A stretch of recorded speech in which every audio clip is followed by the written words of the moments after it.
Բարի երեկո, ուղիղ եթերում ազատության լրատվական կենտրոնն է, այսօր ծրագրում առաջարկում ենք։ Մինչ Հայաստանի իշխանությունները վստահեցնում են, թե Թրամփի ուղին շահավետ է նաև Մոսկվայի եւ Թեհրանի համար, Ռուսաստանից եւ Իրանից նոր զգուշացումներ են հնչում։ Իրանի հոգևոր առաջնորդի խորհրդականի խոսքով այդ ճանապարհը Բաքվի պահանջած նույն Զանգեզուրի միջանցքն է։ Խորհրդարանական ընտրություններին ընդառաջ Եվրամիության տրամադրվելիք ֆինանսական աջակցությունը նոր բանավեճ է առաջացրել Հայաստանում։ Դա ժողովրդավարության ամրապնդման համար է, թե միջամտություն է Հայաստանի ներքին գործերին։ Ինչ հիբրիդային պատերազմ, ինչ արտաքին ազդեցություն։ 65 կողմ դեմ 4 ձեռնպակսան որոշում ընդունվել է։ Հաջորդ տարվանից բանակ զորակոչվող երիտասարդները 2-ի փոխարեն 1.5 տարի կծառայեն։ Խորհրդարանը ամբողջությամբ ընդունեց Պաշտպանության նախարարության օրինագիծը։ Այս օրենքը հունվարի 1-ից ուժի մեջ կմտնի։ Գլխավոր դատախազությունն է Նավասարդ arczepiskopos Կճոյանին առնչվող հնարավոր քրեական գործերի հետ կապված տեղեկատվություն չի տրամադրում, պատճառաբանելով նախաքննության շահերը։ 2 տարվա ազատազրկման դատապարտված Միքայել arczepiskopos Աջապահյանը բանտից տեղափոխվել է Իզմիրյան բժշկական կենտրոն։ Բանտի ղեկավարությունը ի վերջո թույլատրեց Շիրակի թեմի առաջնորդին վիրահատվել մասնավոր հիվանդանոցում։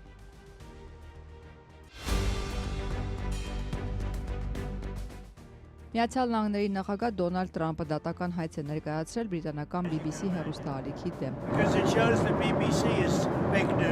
Մեղադրելով իրեն զրպարտելու մեջ, Սպիտակ տան ղեկավարը լրատվամիջոցից $10 միլիարդ փոխհատուցում է պահանջել։ Եվ այսպես Հայաստանում շարունակում են քննարկել Եվրամիության քայլը, որը պաշտոնական Երևանի խնդրանքով կես տարուց կայանալիք ընտրություններին ընդառաջ 12 միլիոն եվրո է տրամադրելու Հայաստանին արտաքին միջամտության դեմ պայքարի համար։ Ու մինչ իշխանությունը պնդում է, թե այս աջակցությունը ժողովրդավարությունն ամրապնդելու համար է, ընդդիմության շարքերում ուղիղ միջամտություն են տեսնում երկրի ներքին գործերին։ Միջամտություն Հայաստանի ներքին գործերին, թե ժողովրդավարության պաշտպանություն։ Իշխանությունն ու ընդդիմությունը խորհրդարանական ընտրություններից առաջ Հայաստանին տրամադրվող Եվրամիության աջակցության վերաբերյալ տրամագծորեն հակառակ դիրքորոշումներն են հայտնում։ Եվրամիության արտգործնախարար Կայա Կալասը երեկ հայտնեց. Երևանը 2026-ի ընտրություններից առաջ Բրյուսելից աջակցություն է խնդրել արտաքին միջամտության դեմ պայքարի համար։ Հայաստանի արտգործնախարարությունը հանդիպման վերաբերյալ տարածած հաղորդագրության մեջ շատ մանրամասներ չէր հայտնել։ Արդեն այսօր ընդդիմադիրների քննադատության ֆոնին արտաքին գերատեսչության խոսնակն է Armen Press-ին հայտնել, որ Հայաստան-Եվրամիություն համագործակցությունը ներառում է նաև ընտրական գործընթացը։ Բացառություն չէ, ընտրական գործընթացները ժողովրդավարական չափանիշներին համահունչ ապահովելու ճանապարհին հնարավոր հիբրիդային սպառնալիքներին հակազդելու նպատակով փոխգործակցությունը, Եվրամիության աջակցությունը, հաշվի առնելով այս ուղղությամբ ԵՄ ու անդամ երկրների փորձն ու գործիքակազմը։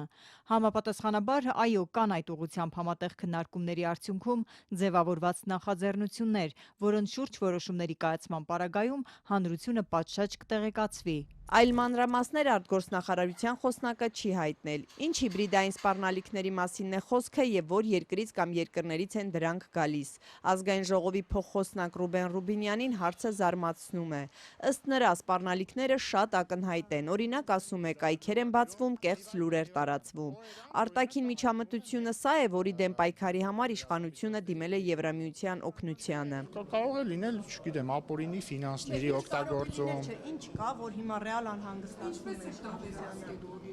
Ախր հարցը անհանգստացնել, չանհանգստացնելու մասին չի։ Տեսնում ենք հավանականություն, որ կարող է լինել միջամտության փորձ եւ այդ միջամտությունը կանխելու մեր գործիքակազմը մեծացնում են։ Իշխանությունը Ռուսաստանից վտանգներ տեսնում է, Ռուբեն Ռուբինյանը կոնկրետ երկրի անուն չտվեց։ Իսկ համաձայն են Եվրամիության պաշտոնյաների, այդ թվում Գերմանիայի կանցլերի եւ ԵՄ արտգործնախարարի հետ, որ արտաքին միջամտությունը Ռուսաստանից է գալիս։ Ռուսաստանը եւ նրա պրոքսիները արդեն իսկ ակտիվացնում են ապատեղեկատվական արշավները Հայաստանում հաջորդ տարվա խորհրդարանական ընտրություններին ընդառաջ։ Մենք տեսնում ենք նույն ցանցերը, որոնք տեսել էին գործի դրված Մոլդովայում, այսինքն Այսինքն ձեռագիրը նույնն է։ Եվրոպական միության ֆինանսավորումը կներառի նաև օտար երկրյա միջամտությունների հայտնաբերումը, վերլուծությունը եւ դրանց արձագանքը։ Funding will also cover detection, analysis and response to foreign interference. Օրինակ Եվրամիությունից ասում են Ռուսաստանից, կիսում եք իրենց։ Ես չեմ լսել որ իրենք այդպեսի բան ասեն։ Գերմանիայի Ես ասում եմ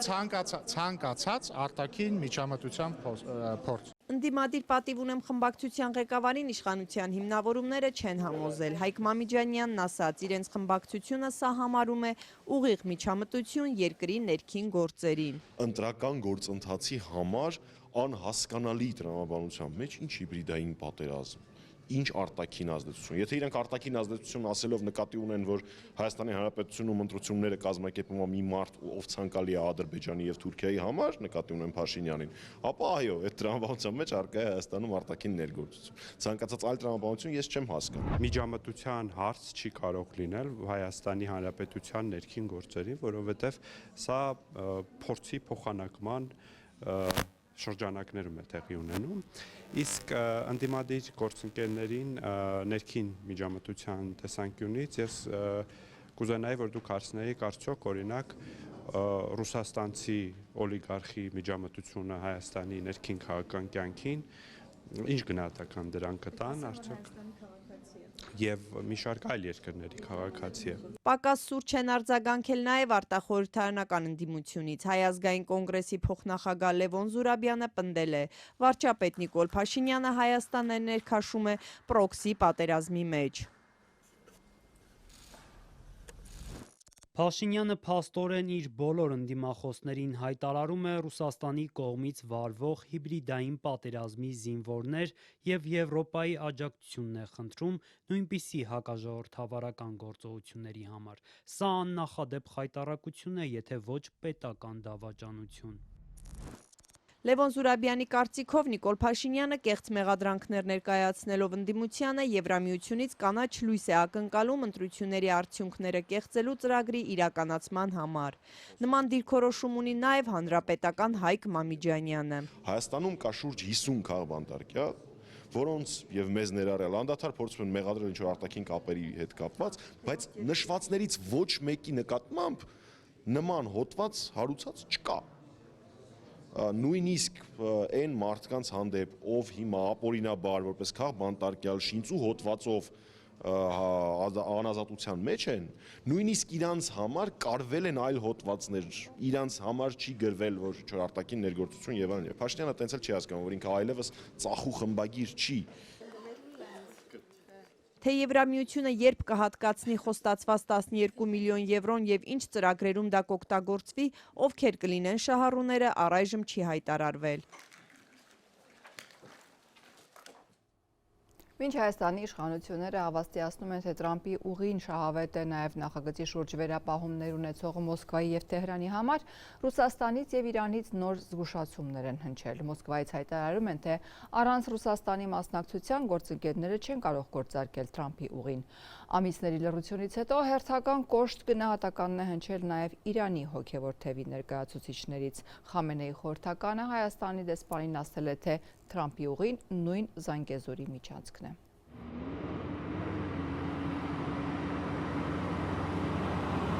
Կովկասի համար Թրամփի ծրագիրը գործնականում նույնն է, ինչ Զանգեզուրի միջանցքը, միայն անունն է փոխվել։ Իրանում Հայաստանի դեսպան Գրիգոր Հակոբյանի հետ հանդիպանը հայտարարել է Իրանի գերագույն հոգևոր առաջնորդի արտաքին հարցերով խորհրդական Ալի Աքբար Վելայաթին։ Իրանցի պաշտոնյան ըստ Իրնայի ասել է, որ Թեհրանը ի սկզբանե դեմ է եղել Զանգեզուրի միջանցքին, քանի որ մերժում է տարածաշրջանային սահմանների ցանկացած փոփոխություն։ Իրանում Հայաստանի դեսպանատունը մինչդեռ շաբաթավերջին տեղի ունեցած հանդիպման հաղորդագրությունում չի ներառել իրանցի պաշտոնյայի պնդումները։ Դեսպանությունից հաղորդել են միայն, որ Ալի Աքբար Վելայաթին ողջունել է Հայաստանի ու Ադրբեջանի միջև հարաբերությունների կարգավորմանն ու տարածաշրջանի կայունությանը միտված ջանքերը։ Նշվում է, որ դեսպան Հակոբյանը անդրադարձել է Թրամփի ուղուն, իրանցի պաշտոնյային էլ փոխանցել է, որ Երևանը գնահատում է Թեհրանի դիրքորոշումը հաղորդակցային ուղիների ապաշրջափակման հարցում։ Դեսպան Հակոբյանն ընդգծել է, որ Թրամփ ուղին կյանքի է կոչվելու պետությունների տարածքային ամբողջականության, ինքնիշխանության, իրավազորության եւ փոխադարձության սկզբունքների հիման վրա եւ ստեղծելու է լայն հնարավորություններ տարածաշրջանի փոխկապակցվածության ու տնտեսական զարգացման համար։ ՀՀ դեսպանը վերահաստատել է, որ Երևանը բարձր է գնահատում վերոնշյալ սկզբունքներն անվերապահորեն հարգելու վերաբերյալ Թեհրանի աներկբադիր քորոշումը եւ փոխադարձաբար հաշվի է առնում բարեկամ Իրանի անվտանգային ու քաղաքական զգայունությունները։ Հայաստանի իշխանությունները պարբերաբար հավաստիացնում են, թե Սյունիքով Ադրբեջանը Նախիջևանին կապող ճանապարհը շահավետ է նաև նախագծի շուրջ վերապահումներ ունեցող Մոսկվայի եւ Թեհրանի համար։ Թրամփի ուղու նախագծին կոշտ են արձագանքում հատկապես Իրանի հոգևոր իշխանության ներկայացուցիչները, մինչդեռ այդ երկրի նախագահն ու արտգործնախարարը ավելի մեղմ են արտահայտվել։ Այնուհանդերձ նրանք եւս որոշ մտահոգություններ հայտնել են։ Հայաստանի դեսպանի հետ հանդիպմանը Իրանի գերագույն առաջնորդի խորհրդականը նաև պնդել է, թե միջանցքը կարող է հնարավորություն տալ ՆԱՏՕ-ի ներկայությանը Իրանի հյուսիսում, լուրջ անվտանգային ռիսկեր ստեղծելով Իրանի հյուսիսի եւ Ռուսաստանի հարավի համար։ Ինչպես է պաշտոնական Երևանը արձագանքում իրանցի պաշտոնյայի հայտարարություններին, Հայաստանի արտգործնախարարությունից Ազատությանը միայն փոխանցեցին, թե Երևանի դիրքորոշումը հայտնի է, հորդորեցին առաջնորդվել հանդիպման վերաբերյալ դեսպանատան հաղորդագրությամբ։ Հայաստանի իշխանությունները չեն ընդունում, թե Թրամփի ուղին միջանցք է, պնդում են, որ Սյունիքով անցնող ճանապարհը գործելու է պետությունների տարածքային ամբողջականության, ինքնիշխանության, իրավազորության եւ փոխադարձության սկզբունքների հիման վրա։ Դրա հետ մեկտեղ Վաշինգտոնյան պայմանավորվածություններից գրեթե 4 ամիս անց հայտնի չեն ադրբեջանցիների անցման ու այդ ճանապարհին նրանց ստուգելու դետալները։ Ոչ, տրիփը նույն Զանգեզուրի միջանցքը չէ։ Ինչ վերաբերում է Իրանի դիրքորոշումներին, մենք մշտապես կապի մեջ ենք մեր իրանցի գործընկերների հետ եւ տեղեկացնում ենք իրենց զարգացումների վերաբերյալ, հաշվի ենք առնում իրենց զգայունությունները։ Ազգային ժողովի փոխնախագահ Ռուբեն Ռուբինյանն անդրադառնալով Թեհրանից հնչող մտահոգություններին այսօր լրագրողների հետ զրույցում հայտարարել է, թե հայկական կողմը կարծում է այդ առումով իրանական կողմի համար չկա անհանգստացնող որևէ հանգամանք։ Մենք հաշվի առնում ենք մեր հարևանների բոլոր կենսական շահերը եւ Իրանի դեպքում ընդհանրապես այդ շահերը Հայաստանի հետ մեծամասամբ համընկնում են։ Մենք չենք կարծում, որ կա որևէ անհանգստանալու բան եւ այս առումով ընդհանրապես կապի մեջ ենք մեր բոլոր գործընկերների հետ եւ մեզ ուրախացնում է այն փաստը, որ Իրանի արտգործնախարարությունը բազմիցս նշել է, որ այս հարցում իրապես միջանցքի խնդիր չկա եւ Իրանի կարմիր գծերը նույնպես հաշվի առնած են։ Մինչ Թեհրանից մտահոգություններ են հնչում, Մոսկվայից հայտարարում են, թե առանց Ռուսաստանի մասնակցության գործընկերները չեն կարող գործարկել Թրամփի ուղին։ Ըստ Ռուսաստանի արտաքին գործերի նախարարության ԱՊՀ երկրների 4-րդ դեպարտամենտի տնօրեն Միխայել Կալուգինի, ռուսական հնարավոր մասնակցության համար կան բավարար հիմքեր։ Ռուսաստանցի պաշտոնյան շեշտել է, որ Հայաստանում գործող երկաթուղին ռուսական ընկերությունն է կառավարում։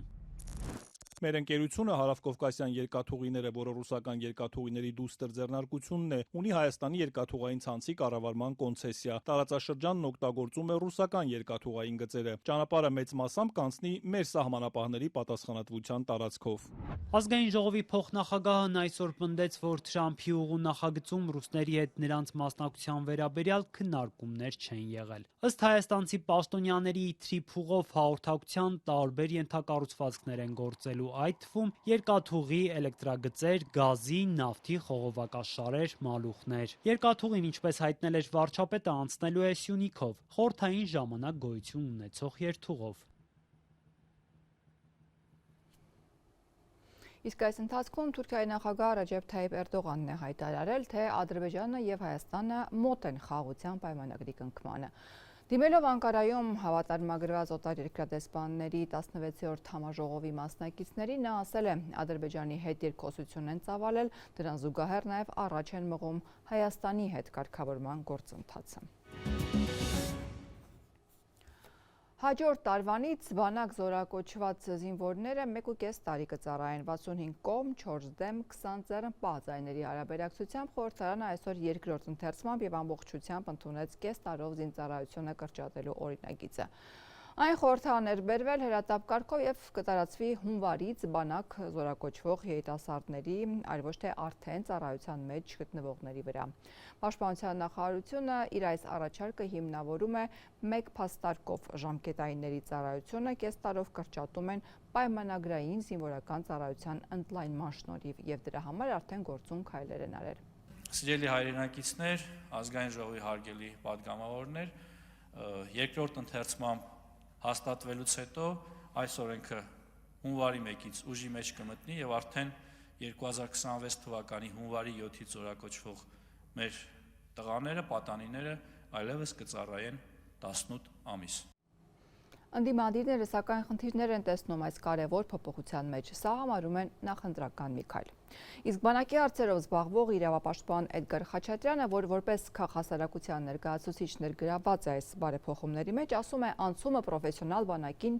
ճիշտ ու դրական քայլ է, բայց այդ ճանապարհին կան խնդիրներ, որոնց լուծման ուղղությամբ հստակ քայլեր դեռ չի տեսնում։ Պետք է մոտեցումը փոխվի։ Եթե հարց եք տալիս, թե մենք ունենք այդ համապատասխան կադրեր, իհարկե չունենք։ Ունենք ֆինանսական ռեսուրսները, այդ ֆինանսական ռեսուրսները իրականում չունենք, որովհետև եթե ֆինանսական ռեսուրսներ ունենանք, մենք կարողանանք վճարել այն մարդկանց, ովքեր որ արդեն աշխատում։ Այլ հարց է, թե այդ մարդիկ, ովքեր որ աշխատում են, իրոք պրոֆեսիոնալ կարողություններ ունեն, թե չէ, այլ հարց է։ Խնդիրները արդյոք հաղթահարելի են։ Կարծում եմ հաղթահարելի են, բայց դրա համար պետք է հստակ ռազմավարական մոտեցում։ Ես չեմ գտնում, որ դա անհաղթահարելի խնդիր է։ Ուրիշ բան թե ունի իշխանությունը հստակ մշակած քաղաքականություն, թե այդ խնդիրները ոնց է հաղթահարելու։ Իսկ ունի ձեր կարծիքով։ Սրա մասին ես չեմ տեսնում։ Այդ դրա ինդիկացիան ես չեմ տեսնում։ Այսինքն ուրիշ բան է դու օրենքը ընդունես, ուրիշ բան է դու այդ փիլիսոփայական մոտեցումը կամ այդ տեսլականը ունենաս, բայց ուրիշ բան է պրակտիկայում թե դա ոնց է իրականացնում։ Որևէ ցուցիչ չունենք, որը խոսում է նրա մասին, որ դրա կարողությունները իրանք ունեն։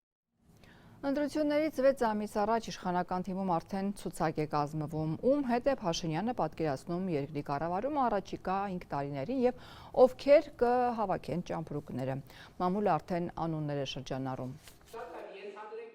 Վարչապետ Փաշինյանի թիմում նախընտրական ցուցակի այսպես ասած քասթինգը սկսվել է։ ՔՊ վարչությունը քննում է ինքնառաջադրված տեխնացուներին ու որոշում, ով տեղ կգտնի ցուցակում, ով ոչ։ Մամուլում արդեն տեղեկություններ կան, որ գործող պատգամավորներից մի քանիսին՝ Հայկ Սարգսյանին, Կարեն Սարուխանյանին ու Ջուլիետտա Ազարյանին հրաժեշտ են տվել։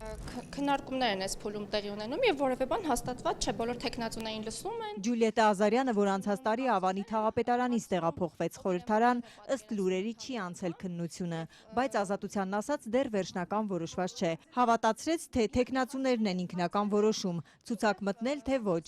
Վարչությունում կարծիքներ են հարցնում, ով իրեն որտեղ է պատկերացնում ընդհանուր առմամբ, ինչպես է պատկերացնում գործունեությունը, թե տագայում ինչու է ուզում դառնալ ազգային ժողովի պատգամավոր կամ որտեղ է ավելի, այսպես ասած, կոմֆորտ քեզ զգում, որպես քաղաքական գործիչ, հա, եւ ես պատասխանել եմ այդ հարցին։ Պատգամավոր Ազարյանի կուսակցական կենսագրությունը սկսվում է 2018-ից։ Քաղաքական կենսագրությունը 2 տարվա պատմություն ունի։ Սկսվել է Ավանի թաղապետարանում ու շարունակվում է խորհրդարանում։ Մինչ այդ գովազդի պատասխանատու միջոցառումների կազմակերպիչ է եղել, ծրագրեր համակարգել։ Ասաց հիմա էլ կուսակցական հանձնաժողովին առաջարկել է գործադիր տեղափոխվել։ Այս փուլում երևի ավելի շատ գործադիրում կամ տիմում եմ պատկերացնում հետագա աշխատանքները, հատկապես որ փորձ ունեմ տիմում։ Դուք եք այդպիսի ցանկություն հայտնել, թե իրենք են որոշել, որ ես այդ հարցը հնչել է եւ ես ազնիվ պատասխանել եմ, որ չնայած որ այստեղ էլ շատ կարծում նկատելի է իմ աշխատանքը։ Պատգամավոր Ազարյանի աշխատանքը հատկապես նկատելի է սոցիալական ցանցերում։ Նիկոլ Փաշինյանի գրառումներն է ակտիվ տարածում, կաթողիկոսի դեմ պայքար մղում, ինչպես մյուս ԿՊԱ-ականները երկրորդ նախագահ Ռոբերտ Քոչարյանին քննադատում։ Կուսակցության վարչությունում չեն գնահատել իր ջանքերը։ Կարծում եմ 6-7 ամիս հետո կտեսնենք, թե իմ թիմը վարչության գլխավորությամբ, վարչության նախագահի գլխավորությամբ ինչպես է գնահատում եւ ես նորից եմ կրկնում, ես իմ կարծիքը արտահայտել եմ, որ գործադիրում կամ տիմում եմ տեսնում իմ հետագա աշխատանքները, երևի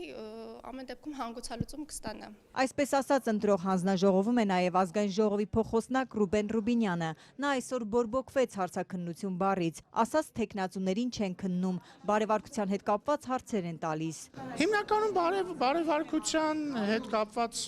հարցեր, այսինքն միտքը հետևյալն է, քանի որ նախընտրական ցուցակը կազմվելու է համաժողովի կողմից նախ պետք է տեխնացուներին գրանցել, որպեսզի իրենք մասնակցեն քվեարկությանը եւ գրանցման հիմք է հանդիսանում մինիմալ շեմ, այսինքն շեմ, որը վարչությունը համարում է, որ տեխնացուն հաղթահարում է գրանցվելու եւ քվեարկությանը մասնակցելու։ 380 տեխնացու է ինքն առաջադրվել։ Ինչ հարցերով են կողմնորոշվում, ում գրանցեն, ում չէ։ Նախընտրական ցուցակն ինչ սկզբունքով են կազմում։ Ռուբեն Ռուբինյանը փակագծեր չբացեց, վարչության անդամներից падգամավոր Ալխազ Ղազարյանն էլ բովանդակային չխոսեց։ Յուրաքանչյուրի դեպքում առանձին քննարկվում է։ Ինչ է, Ամեն ինչ։ Կարեն Սարոխանյանին ինչ հարցեր են ուղղել օրինակ, падգամավոր Ղազարյանը չասաց, այս ԿՊԱ-կանն էլ ուղիղ 1 տարի առաջ մամուլի էջերում հայտնվեց թմրանյութի հետ կապված սկանդալով։ Կուսակցության վարչությունում նրա հարցը քննարկել էին, ինքն էլ թեստ հանձնեց։ Արդյոք ցուցակից իրեն էլ են դուրս թողել։ Կարեն Սարոխանյանը լրագրողների հարցերից խուսափեց։ Հերքում եք, պարոն Սարոխանյան։ Հայկ Սարգսյանն էլ ներթիմային սկանդալների հերոսներից է։ Նրա ու արժանախագահ Ալեն Սիմոնյանի հարաբերություններն այնպես էին լարվել, որ ամիսներ առաջ կուսակցությունում նրանց հարցն էլ քննարկվեց։ ԿՊԱ-կանների հարաբերությունները սրվեցին խաղատների հարկերը բարձրացնելու Հայկ Սարգսյանի նախագծից։ Իսկապես չի լինելու ցուցակում։ Հայկ Սարգսյանից պարզել չհաջողվեց, խորհրդարանում չէր, մեր զանգերին էլ չպատասխանեց։ Չէի ցանկանա ոչ հաստատել, ոչ էլ հերքել, որովհետև էլի ունենք պրոցեսներ, որոնք ընթացքի մեջ են։ Երբ որ վերջնական ցուցակը կլինի, այն ժամանակ բոլորին հայտնի կլինի, թե ով կա ցուցակում եւ ով չկա ցուցակում։ Իշխող կուսակցության վարչությունը 380-ից դեռ 70 տեխնացուի է լսել, մտադիր են մինչև տարեվերջ ավարտել։ Եթերում Ազատության լրատվական կենտրոնն է։ Մեր լուրերին կարող եք հետևել նաև Ազատության տելեգրամյան ալիքում, իսկ այս ծրագրի երկրորդ մասում առաջարկում ենք։ Գլխավոր դատախազությունը Նավասարդ arczepiskopos Կճոյանին առնչվող հնարավոր քրեական գործերի հետ կապված տեղեկատվություն չի տրամադրում, պատճառաբանելով նախաքննության շահերը։ 2 տարվա ազատազրկման դատապարտված Միքայել arczepiskopos Աջապահյանը բանտից տեղափոխվել է Իզմիրյան բժշկական կենտրոն։ Բանտի ղեկավարությունը ի վերջո թույլատրեց Շիրակի թեմի առաջնորդին վիրահատվել մասնավոր հիվանդանոցում։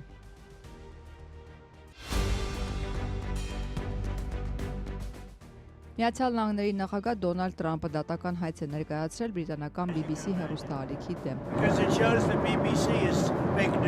Մեղադրելով իրեն զրպարտելու մեջ, Սպիտակ տան ղեկավարը լրատվամիջոցից $10 միլիարդ փոխհատուցում է պահանջում։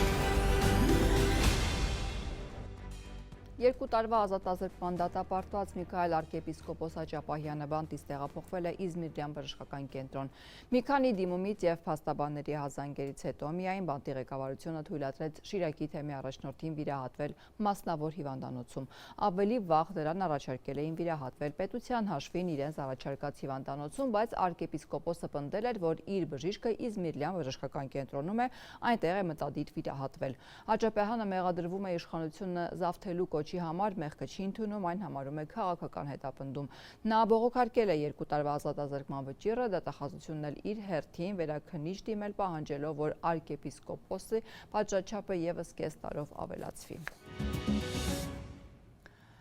Մեկ այլ բարձրաստիճան հոգևորականի մասին գլխավոր դատախազությունը Նավասար arczepiskopos Կճոյանին առնչվող հնարավոր քրեական գործերի հետ կապված տեղեկատվություն չի տրամադրում, պատճառաբանելով նախաքննության շահերը։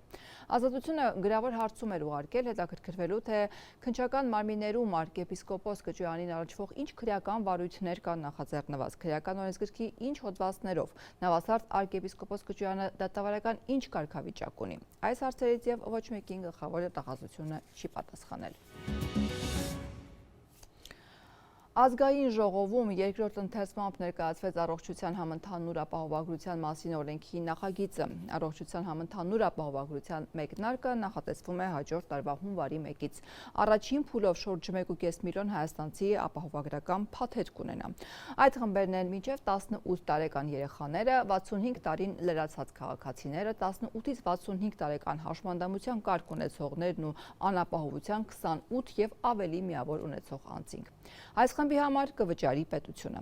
Առաջին փուլում ապահովագրական փաթեթ կունենա նաև 200,000 դրամից բարձր եկամուտ ունեցող քաղաքացիները։ Այս խումբը ինքը կվճարի իր փաթեթի համար տարեկան 129,000 դրամ, ամսական 10,800 դրամ։ Այս թիվը տարիների ընթացքում կավելանա, բայց ըստ առողջապահության նախարարի կառավարությունը սուբսիդավորման մեխանիզմով առաջին փուլում կթեթևացնի նրանց ֆինանսական բեռը։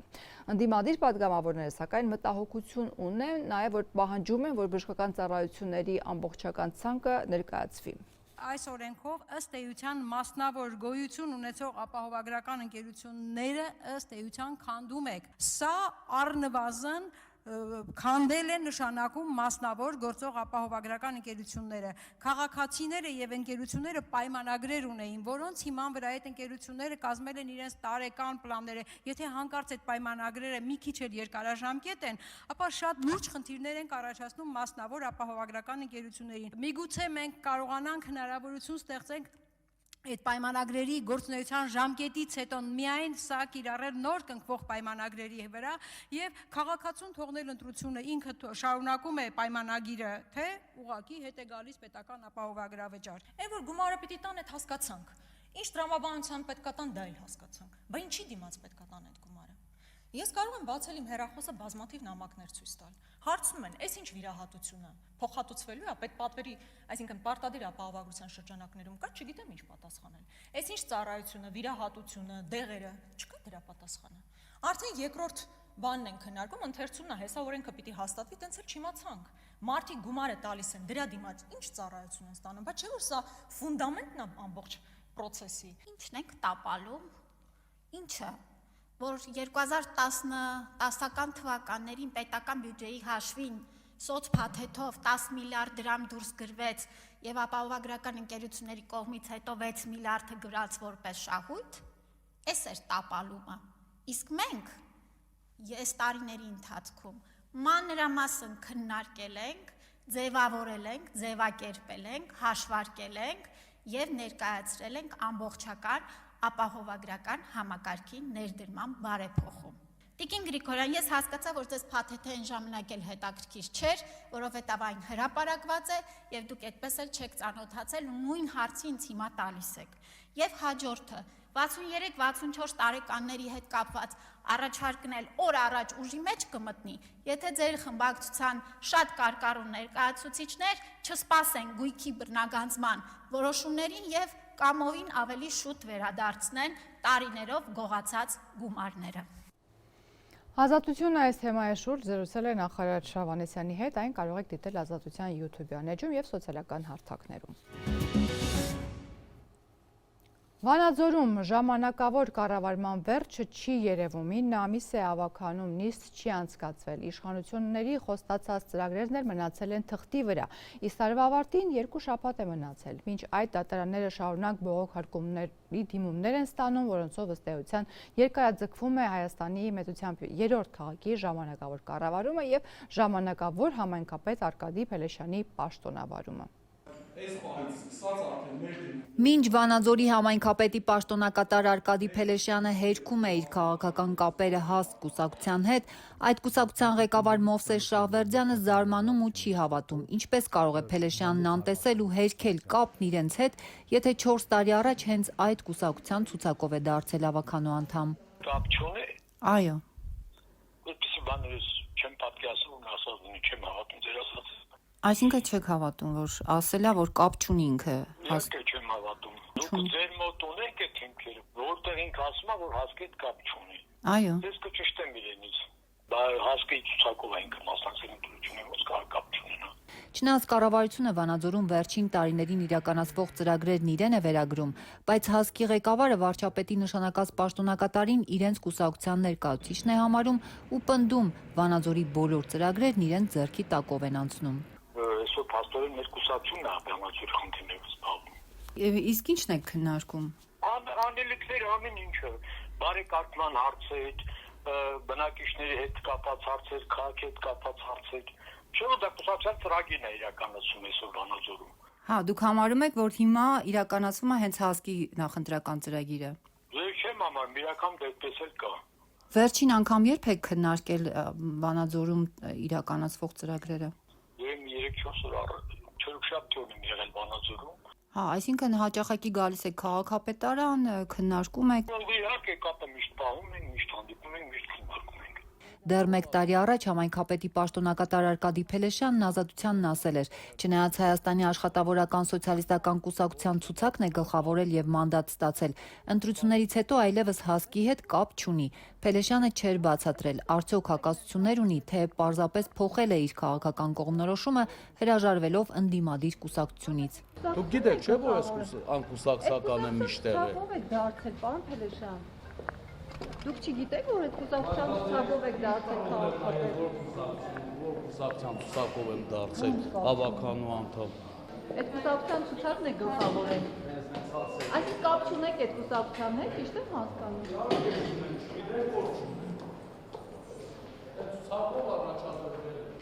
Բայց կապ չունեք կուսակցության։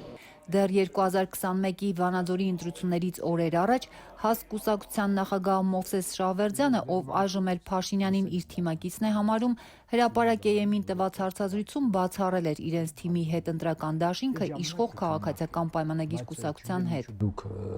նշեցիք իշխող քաղաքացիական պայմանագրի, այդ տարբերակը մեր մտքով չէր անցնում, հստակ ասեմ։ Փոխարենը նա հավանական էր համարել համագործակցությունը նախկին քաղաքապետ Մամիկոն Ասլանյանի հետ, որի երկու տեղակալները հենց իրենց կուսակցության ցուցակն էին գլխավորում։ Մամիկոն Ասլանյանը իր աշխատանքային հաջողությունները, եթե գրանցել է նաև մեր թիմի անդամների միջոցով, որովհետև երկու իր տեղակալները մեր թիմի ցուցակն են այսօր գլխավորում, եւ նաև այնտեղ բաժնի վարիչներ կան, այլ աշխատակիցներ քաղաքապետարանի։ Մարդիկ ավելի հեշտ կհամագործակցեն իրենց իմացած մարդկանց հետ բոլոր դեպքերում դա թիմ է եղել, ոչ վաղանցյալում։ Սակայն ընտրություններից հետո Մովսես Շահվերդյանի քաղաքական կանխատեսումները գլխի վայր շուռ եկան։ Կոռուպցիոն մեղադրանքով Մամիկոն Ասլանյանի կալանավորումից հետո Վանաձորում ձևավորված քաղաքական թիմը պաշտոնապես ՔՊ-ին միանալու մասին չհայտարարեց, բայց իր գործողություններով աջակցեց հենց իշխող կուսակցությանը։ Ժամանակավոր պաշտոն ստացավ։ Ասլանյանի կոռուպցիոն մեղադրանքներն այդպես էլ նրան չհասան։ Ես գնահատական չտամ, թող քաղաքացին գնահատական տա, թե իմ, թե պարոն Փելեշյանի աշխատանքին։ Ես գնահատական տալու համար չեմ եկել, ես եկել եմ աշխատելու համար եւ պետք է աշխատեն մարզպետարան, համայնքապետարան սինխրոն, որպեսզի շահի քաղաքացի։ Արդեն 4 տարի իշխանությունները պարբերաբար գովաբանում են Վանաձորում վարչապետի նշանակած պաշտոնակատարին։ Նշում են, որ հենց նրա կառավարման օրոք Վանաձորում աննախադեպ աշխատանքներ են կատարվում։ ՔՊ-ական նախկին մարզպետներն անգամ չեն բացառել, որ նա կարող է իշխող կուսակցության քաղաքապետի թեկնածուն լինել առաջիկա ընտրություններում, որ հավանաբար տեղի կունենա հաջորդ տարվա ընթացքում։ Ծրագրի այս հատվածում միջազգային ուշագրավ թեմաներին անդրադառնանք։ Միացյալ Նահանգների նախագահ Դոնալդ Թրամփը դատական հայց է ներկայացրել բրիտանական BBC հեռուստա ալիքի դեմ մեղադրելով զրբարչական տեղեկատվություն տարածելու մեջ եւ պահանջելով $10 միլիարդ փոխհատուցում։ Իր դատական հայցում նախագահ Թրամփը պնդում է, որ 24 թվականի նախագահական ընտրություններից մեկ շաբաթ առաջ հեռարձակված հաղորդման ժամանակ BBC-ն դիտավորյալ փորձել է Սպիտակ տան դիմաց իր կողմնակիցներին ուղղված իր 21 թվականի հունվարի 6-ի ելույթը ներկայացնել որպես Կապիտոլիումի շենքը գրոհելու կոչ։ Հաղորդման հեռարձակված տարբերակից կտրելով նրա ելույթի այն հատվածը, որտեղ նա ասել էր, որ բողոքի ցույցերը պետք է խաղաղ լինեն, որտեղ Թրամփը կոչ էր անում իր կողմնակիցներին խաղաղ եւ հայրենասիրաբար լսելի դարձնել իրենց ձայնը։ Դոնալդ Թրամփը BBC-ի գործողությունները դասակարգում է որպես ընտրություններին միջամտելու փորձ։ Ավելի վաղ BBC-ի նախագահ Սամիր Շահը ասել էր, որ ելույթի խմբագրումը դատողության սխալ էր, գործակալությունը ներողություն էր խնդրել։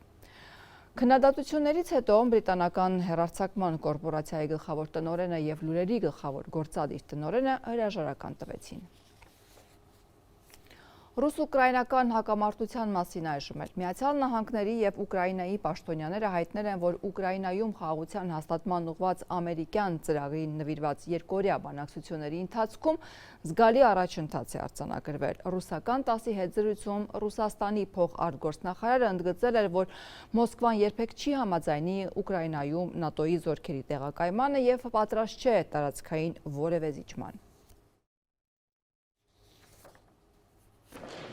Բերլինում երկօրյա բանակցությունների արդյունքում Միացյալ Նահանգներն, Ուկրաինան եւ Եվրոպան մշակել են անվտանգության երաշխիքների 6 կետանոց փաթեթ, որով Արևմուտքը պարտավորվում է մշտապես ռազմական աջակցություն ցուցաբերել Ուկրաինային, իսկ երկրի վրա հարձակման դեպքում արձագանքել ռազմական, քաղաքական, տնտեսական եւ այլ միջոցներով։ Առաջարկով ԱՄՆ-ի աջակցությամբ եւ Եվրոպայի ղեկավարմամբ Ուկրաինայի դաշնակիցները կձևավորեն բազմազգ ուժեր, որոնք կարող են գործել Ուկրաինայում, որը խաղաղ ժամանակ կարող է մինչեւ 800,000 զորք ունենալ, մոտ 100,000-ով պակաս, քան հիմա։ ԱՄՆ-ի գլխավորությամբ եւ դաշնակիցների մասնակցությամբ նաեւ կստեղծվի հրադադարի մշտադիտարկման մեխանիզմ։ Ուկրաինայի վերակառուցման համար ներդրումներ կարվեն, այդ թվում Ռուսաստանի կողմից։ ԵՄ-ում ռուսական ակտիվները կմնան սառեցված, դաշնակիցները կաջակցեն ԵՄ-ին Ուկրաինայի անդամակցությանը։ Բանակցություններից հետո Ուկրաինայի նախագահը ասել է, որ շատ մոտ են անվտանգության ամուր երաշխիքներ ստանալուն, որոնք նման են ՆԱՏՕ-ի կանոնադրության 5-րդ հոդվածին, եւ դաշինքի անդամները պարտավորվում են օգնել հարձակման ենթարկված անդամին։ Գերմանիայի կանցլերի հետ համատեղ ասուլիսին Վլադիմիր Զելենսկին ասել է, որ հիմական թղթի վրա առաջարկներ, որոնք իրականություն կդառնան, երբ ԱՄՆ կոնգրեսը հաստատի դրանք։ Տարածքների զիջումը մնում է ցավոտ հարց, ասել է նա, վստահություն հայտնելով, որ ԱՄՆ-ն կօգնի փոխզիջման հասնել։ Կարծում եմ, որ տարածքների հարցը ցավոտ է, քանզի Ռուսաստանը ցանկանում է այն, ինչ ցանկանում է, եւ մենք չենք կարող առաջ շարժվել, քանզի սա երկար երկխոսություն է։ Գերմանիայի կանցլերն իր հերթին հայտարարել է, որ ԱՄՆ-ն անվտանգության գերազանց երաշխիքներ է առաջարկել եւ իրական խաղաղությունն այժմ ավելի մոտ է, քան երբևէ եղել է պատերազմի սկսվելուց հետո։ Ըստ Ֆրիդրիխ Մերցի գլխավոր հարցը մնում է տարածքների զիջումը, որը բացառապես Ուկրաինայի որոշելիքն է։ Die Antwort darauf kann nur das ukrainische Volk. Այս հարցի պատասխանը կարող են տալ միայն ուկրաինացի ժողովուրդն ու Ուկրաինայի նախագահը։ Այստեղ եւս լիովին համաձայն ենք։ Ուկրաինան կորոշի տարածքային նման զիջումների հարցը։ Sein Territorium in nun bald 4 Jahren unter großen Opfern. Բերլինում իրական եւ կոնկրետ առաջընթաց է գրանցվել պատերազմը դադարեցնելու ուղղությամբ իր հերթին հայտարարել է Եվրոպական հանձնաժողովի նախագահը։ Ըստ Ուրսուլա ֆոն դեր Լայենի Կիևի, Վաշինգտոնի եւ Եվրոպայի գործողությունների համաձայնությունն է երկարատև խաղաղության հասնելու բանալին, որը կպահպանի Ուկրաինայի ինքնիշխանությունը։ Եվրոպացի պաշտոնյան եւս շեշտել է, տարածքների հարցում որոշում պետք է կայացնի Ուկրաինան։ Անվտանգության այս երաշխիքները պետք է հիմնված լինեն անսասան սկզբունքների վրա։ Մենք կհարգենք որոշումները, որ Ուկրաինան կկայացնի իր համար։ Տարածքների վերաբերյալ որոշումները պետք է կայացնի Ուկրաինան եւ միայն Ուկրաինան։ Decisions on territories are for Ukraine to take and Ukraine alone. ԱՄՆ նախագահ Զելենսկիի եւ եվրոպացի մի շարք առաջնորդների հետ հեռախոսազրույցից հետո իր հերթին հայտարարել է, որ անվտանգության երաշխիքների մասով աշխատում են Եվրոպայի հետ, որը նրա խոսքով հսկայական աջակցություն է ցուցաբերում եւ մեծ դեր կխաղա Ուկրաինայի անվտանգությունն ապահովելու հարցում։ Դոնալդ Թրամփը շեշտել է, խաղաղության գործարքը հիմա ավելի մոտ է, քան երբևէ։ And I think we're closer now and they will tell you that. Կարծում եմ մենք հիմա ավելի մոտ ենք գործարք կնքելուն։ Քանիցս զրուցել եմ Ռուսաստանի նախագահ Պուտինի հետ եւ կարծում եմ, որ մենք հիմա ավելի մոտ ենք, քան երբևէ եղել ենք։ And I think we're closer now than we have been ever. We are on the verge of resolving this terrible crisis. Ռուսաստանի փոխարգործնախարար Սերգեյ Ռյաբկովը ամերիկյան ABC News-ին ասել է, թե գրեթե վստահ է, որ ճգնաժամի հանգուցալուծման շեմին են։ Ռուսական ՏԱՍՍ գործակալության հետ զրույցում էլ ասել է, որ Ռուսաստանը երբեք չի համաձայնի Ուկրաինայում ՆԱՏՕ-ի զորքերի տեղակայմանը եւ պատրաստ չէ տարածքային որևէ զիջման։ Կրեմլի խոսնակն էլ հայտարարել է, որ դեռ ծանոթ չեն անվտանգության երաշխիքների նոր փաթեթին եւ մերժում են ծննդյան տոներին հրադադար հաստատելու Ուկրաինայի առաջարկը, քանզի հրադադարը կնշանակի Ուկրաինային հնարավորություն տալ մեջբերում եմ շունչ քաշել եւ պատրաստվել պատերազմը շարունակելուն։ Մենք ուզում ենք դադարեցնել այս պատերազմը, հասնել մեր նպատակներին, ապահովել մեր շահերը եւ ապագայում խաղաղություն երաշխավորել Եվրոպայում։ Ահա թե ինչ ենք մենք ուզում։ Ում ինչ Մոսկվան մերժում է հրադադարի առաջարկը, Հաագայում տեղի է ունեցել միջազգային հանձնաժողովի ստեղծման արարողությունը, որը պետք է զբաղվի պատերազմի հետևանքով Ուկրաինային պատճառված վնասների փոխհատուցման հարցերով։ Ռուսաստանի գործած յուրաքանչյուր ռազմական հանցագործություն պետք է հետևանքներ ունենա։ Արարողությունից հետո հայտարարել է Զելենսկին, հավելելով, որ Ուկրաինան ֆինանսական խնդիրներ ունի, իսկ ռուսական սառեցված ակտիվների հաշվին Կիևին վարկի տրամադրումը շատ կարևոր է։ Եվրոպական միության արտգործնախարար Կայա Կալասն էլ ասել է, հանձնաժողովի ստեղծումը նաև հստակ ուղերձ է ապագա ագրեսորներին, որ եթե պատերազմ սկսեն, ապա պատասխանատվության կենթարկվեն։ Մոսկվայի մարզի Օդինցովոյի շրջանի դպրոցներից մեկում տեղի ունեցած հարձակման հետևանքով 10-ամյա դպրոցական է զոհվել, վիրավորվել է դպրոցի պահակը, այս մասին հաղորդում է Ինտերֆաքս գործակալությունը։ Ռուսական լրատվամիջոցների տեղեկություններով դանակով հարձակումը իրականացրել է նույն դպրոցի աշակերտներից մեկը, նա սովորում էր 9-րդ դասարանում, ականատեսների պնդմամբ հարձակումից առաջ հանցագործը ճշտել է զոհի ազգությունը, տելեգրամյան շարք ալիքների տեղեկություններով զոհված երեխան տաջիկ ներգաղթյալների ընտանիքից էր։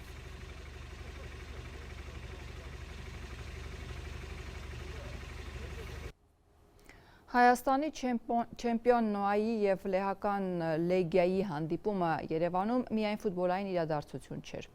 Լուրեր տարածվեցին, որ ֆուտբոլային երկրպագուների մասնակցությամբ անկարգություններ են տեղի ունեցել։ Փողոցներում սակայն ոչ թե հայերն ու լեհերն էին հաշիվներ պարզում, այլ ըստ ականատեսների ռուսաստանցիներն էին լեհերի վրա հարձակվել։ Սպորտը թե քաղաքականությունն է եղել ֆուտբոլային խուլիգանների համբավ ունեցող երկրպագուների կռվի պատճառը Երևանում։ Լիքը շշեր են ջարդած, են դուրն են ջարդել, այն դուրը, ապակին են ջարդել, մի 2-3 հատ ասեցի մեքենա կար, այդ մեքենաներն են վնասել։ Հանրապետություն Թումանյան խաչմերուկում դեռ թարմ են հինգշաբթի լույս ուրբաթ գիշերը ֆուտբոլային երկրպագուների մասնակցությամբ անկարգությունների հետքերը։ Ջարդված դուռ, կոտրված լուսամուտ ու ամբողջ փողոցով մեկ թափված ապակու բեկորներ։ Մայրաքաղաքի կենտրոնը բախումների թաթերաբեմի էր վերածվել անցած շաբաթ Հայաստանի չեմպիոն Նոայի ու լեհական Լեգիայի հանդիպումից հետո։ Փողոցներում սակայն ոչ թե հայերն ու լեհերն էին հաշիվներ պարզում, այլ ըստ ականատեսների ռուսաստանցիներն էին լեհերի վրա հարձակվում։ Անկարգություններից հետո Հայաստանի քննչական կոմիտեն մի խումբ անձանց կողմից խուլիգանության ու ֆիզիկական ներգործության հոդվածներով վարույթ է նախաձեռնել։ Այն, որ ծեծկրտուքի մեջ Ռուսաստանի քաղաքացիների մատն է խառը, հաստատում է նաև գործող անցնող 16 մարդկանց քաղաքացիությունը։ Նրանցից 5-ը ռուսներ են։ Կալանավորվածներ այս պահին չկան, 7 մարդու նկատմամբ խափանման միջոց բացակայելու արգելքն է կիրառվել, 9 հետախուզվում են։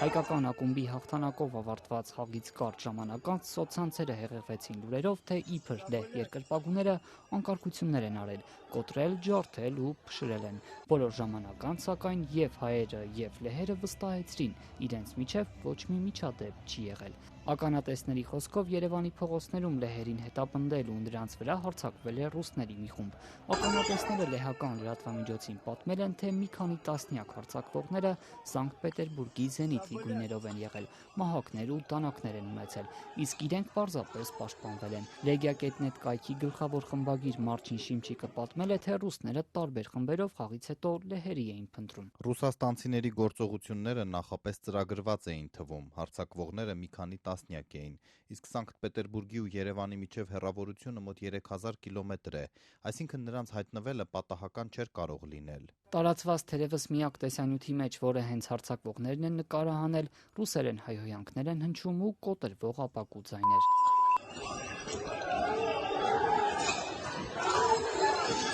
Պաշտոնական Վարշավան տեղեկացրել է, թե գործով Լեհաստանի հյուպատոսն է զբաղվում։ Արտգործնախարարության խոսնակն այլ մանրամասներ չի հայտնել, միայն հավելել է, թե հայերը բարի կամք են դրսևորել եւ օգնել են իրենց։ Ծեծկրտուքից հետո հայկական տարբեր լրատվամիջոցներ սակայն միայն լեհերի մասնակցության մասին են գրել, պնդելով, թե նրանք խուլիգանություն են արել։ Կիրակի Վարշավայում Լեգիայի տնային հանդիպմանը ներկաները կարող էին համոզվել, հայերի ու լեհերի միջև խնդիր չի եղել։ Լեգիայի երկրպագուները մեծ պաստառ էին պարզել, շնորհակալություն հայտնելով հայ երկրպագուներին։ Ուկրաինայի դեմ սանձազերծած պատերազմից հետո ոչ ռուսական ակումբները, ոչ էլ ազգային հավաքականը UEFA-ի որոշմամբ միջազգային մրցաշարերին չեն մասնակցում։ Տեղի ունեցածը ֆուտբոլային ոդքասթում շատ պատկերավոր ներկայացրել է սպորտային լրագրող Ռոբերտ Մարկոսյանը։ Եվրոպական ֆուտբոլին կարոտ մնացած ռուսական Զենիթի երկրպագուները իմանալով, որ Հայաստանում Լեգիան է խաղալու եւ այդ վայրագություններին կարոտ մնալով եկել են Հայաստան եւ գիշերը նութության քողի ներքո հարձակվել են Լեգիայի երկրպագուների վրա մոտ 100 հոգով 40 հոգանոց խմբի վրա, ինչի արդյունքում որոշներ ստացել են մարմնական վնասվածքներ, որոշները հայտնվել են ոստիկանության բաժանում։ Լավ կռվել են։ Ռուս ու լեհ երկրպագուների միջև բախումները նորություն չեն։ Երկու կողմն էլ այսպես կոչված ֆուտբոլային խուլիգաններ ունի, որոնք հաճախ կռիվների մեջ են ընկնում։ 2012-ին Եվրոպայի առաջնության Լեհաստան-Ռուսաստան հանդիպումը զանգվածային բախումներով էր ուղեկցվել, ավելի քան 100 մարդ էր ձերբակալվել։ Լարված հարաբերությունների պատճառը պատմության էջերում պետք է փնտրել։ Ցարական Ռուսաստանն իր տիրապետության տակ էր պահում Լեհաստանի մեծ մասը, իսկ երկրորդ համաշխարհային պատերազմից հետո երկիրը խորհրդային միության ազդեցության գոտում էր։ Շարունակվող ռուս-ուկրաինական պատերազմի հետևանքներն իրենց մաշկի վրա նաև լեհերն են զգում։ Ամիսներ առաջ ռուսական անօդաչուները խախտեցին Լեհաստանի օդային սահմանը։ Շարունակեք հետևել լուրերին այցելելով azadutun.am կայքեջը եւ մեր սոցիալական հարթակներ։ Այսօրվա համար այսքանն ենք նախատեսել, հաջողություն։